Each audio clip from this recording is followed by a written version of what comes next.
وہ ایک دوست نے کہا کہ اب بہت سا اس دنیا کی تقریباً 1/3 آبادی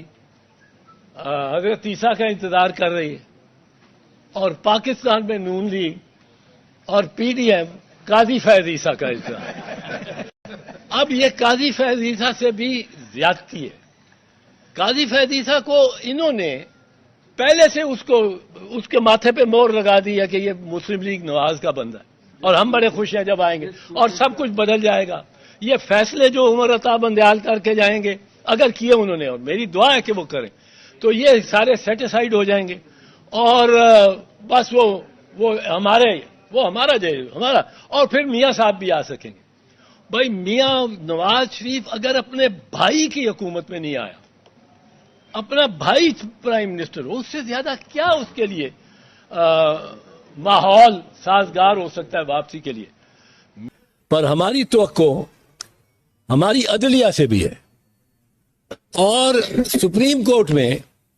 اب 10 دن رہ گئے چیف جسٹس آف پاکستان کے ریٹائر ہونے میں، 10-12 دن۔ اب ہماری یہ ایک لحاظ سے ان سے درخواست ہے کہ 2-3 ایسے کے مقدمات ہیں جو رائپ ہو گئے، جو سنے جا چکے ہیں، جن سے بحث ہو چکی ہے، فوجی عدالتوں کا مثال کے طور اس پہ بحث ہو چکی ہے، زیادہ سے زیادہ اٹارنی جنرل نے کوئی آدھا گھنٹہ لینا ہے یا کوئی، سارے ججوں نے ساری بحث سن لی ہے۔ اسی طرح وہ امینڈمنٹس کا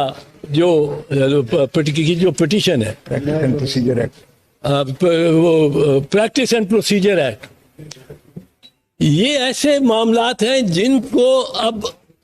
چیف جسٹس صاحب کو ادھورا چھوڑ کے نہیں جانا چاہیے۔ وہ خود کہتے ہیں کہ وہ تمام معاملات جو ہیں ان کے سامنے، جو ان کو وہ نپٹا کے جانا چاہتے ہیں، ان کو بالکل نپٹانا چاہیے۔ ان کو ہمارے حق میں فیصلہ کرے، ہمارے خلاف کرے، پر فیصلہ کر کے جائیں، بجائے ہم اس کے بعد پھر نئے سرے سے بحث ہو رہی ہو، نئے سرے سے سب کچھ۔ اس وقت چیف جسٹس پاکستان کا بڑا کلیدی کردار ہے اس نفسا نفسی اور غیر یقینی صورت کو ختم کرنے، اور یہ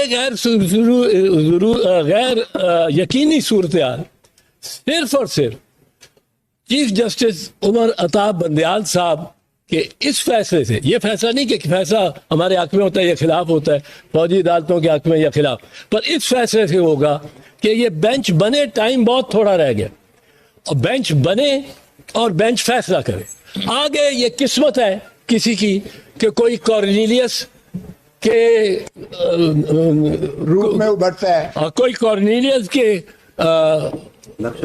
نقش قدم پہ چلتا ہے، اور کوئی کارنیلیس کہلاتا ہے، یا کوئی منیر کہلاتا ہے۔ یہ اپنی اپنی قسمت ہے، اس پہ ہم کچھ نہیں کہنا چاہتے، پر یہ ایک موقع صرف ان کے لیے نہیں ہے کہ ایک